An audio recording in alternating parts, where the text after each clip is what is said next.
Buenas tardes, maestra. Hoy vamos a explicar los sistemas de un ventilador de un techo. Y los integrantes somos Ojeda López Eric, Rodríguez Gómez Mariana, Yaretsi, López Gómez Mitzi Valeria y yo, Ramos Hernández Diego Alexis. Primero empecemos con ¿qué es la cibernética? Es una ciencia que estudia cómo funcionan y se comunican los sistemas, tanto naturales como artificiales. Se ocupa de las similitudes entre las máquinas y los seres vivos y de cómo mejorar las capacidades de unos y otros con la tecnología. Seguimos con la relación entre la cibernética y la informática. La cibernética y la informática están estrechamente relacionadas. La informática se centra en el procesamiento automatizado de la información, mientras que la cibernética se enfoca en representar características y relaciones. Ambas disciplinas se apoyan mutuamente. La informática respalda el desarrollo de la cibernética y la cibernética busca crear herramientas informáticas que simulen las actividades humanas.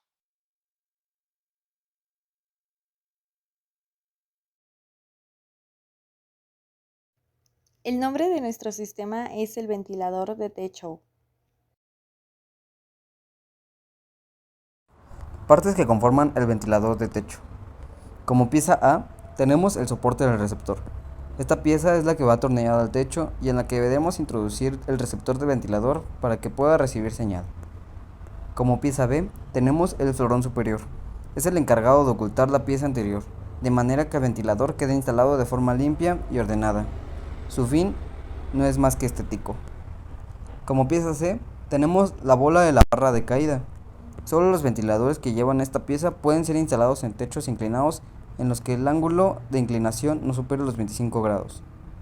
Como pieza D, tenemos la barra del soporte para que permite y soporte la oscilación del ventilador cuando éste está encendido y por lo que transcurren los cables de ventilador.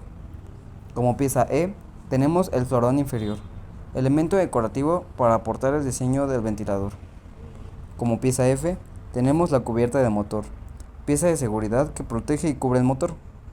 Como pieza G, tenemos el soporte del motor, componente que sujeta con fuerza al motor.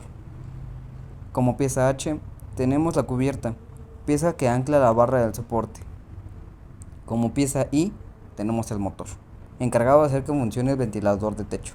Este puede ser de corriente alterna o corriente directa. Como pieza J, tenemos el círculo central, parte en la que van colocadas las aspas del ventilador. Es considerado también el cuerpo del ventilador. Como pieza K, tenemos la cubierta del eje, elemento sobre el que giran las aspas. Como pieza L, tenemos el panel de conexión, que es el soporte de la placa de LED. Como pieza M, tenemos la placa de la lámpara, parte del ventilador sobre el que se incluye y atornilla la lámpara LED. Como pieza N, tenemos la lámpara LED, placa LED del ventilador. Si la lámpara de tu ventilador funciona como bombillas, esta pieza no irá incluida. Como pieza O, tenemos el plafón, también conocido como tulipa. Suele ser de plástico o cristal y su función es ocultar el foco y difuminar la luz. Como pieza P, tenemos el soporte del interruptor. Es posible que esta pieza la encuentres colocada en la parte superior del motor o en la inferior. Si tu ventilador tiene modo invierno, podrás hacer uso de este. Como pieza Q, tenemos el interruptor reversible. Si tu ventilador tiene modo invierno, dispondrá de este interruptor para que las aspas que giren en el sentido inverso.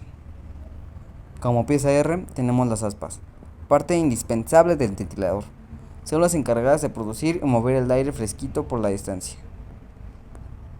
Como pieza S, tenemos la placa de las aspas, elemento en el que se fijan las aspas. Estas suelen ser atornilladas con al menos 3 tornillos por una mayor seguridad. Como pieza T, tenemos una tuerca hexagonal, pieza de seguridad que fija la placa de la lámpara con el panel de conexión. Y como pieza alternativa está el mando y el receptor.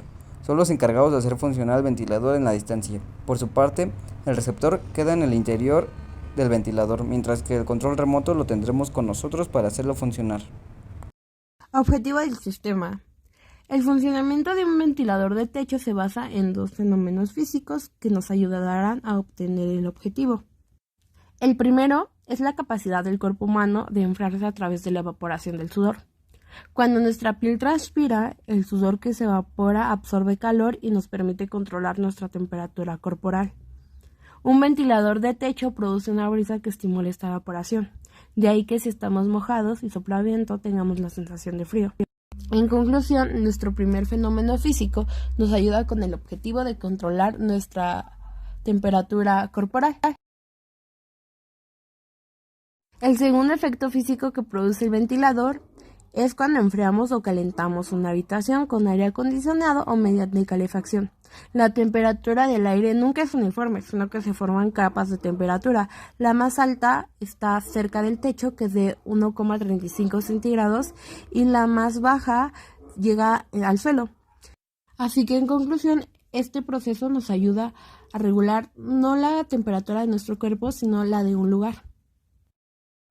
Y concluimos con que los dos objetivos del ventilador es regular y controlar tanto la temperatura de un cuerpo como la de un lugar. Explicamos los objetivos y cómo es que se logra. Ahora explicaremos el proceso del ventilador de una forma básica. Los ventiladores funcionan de una manera bastante sencilla.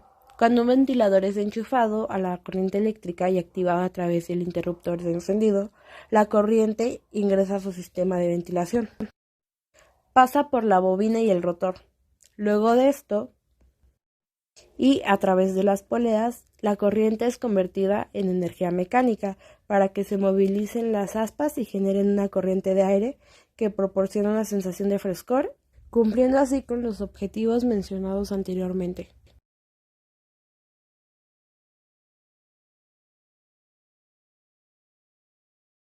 El sistema de control abierto es el que dirige nuestro sistema, dado que el ventilador no recibe ninguna información sobre si la habitación ya está a la temperatura que se desea, es decir, no hay retroalimentación sobre el estado de la variante.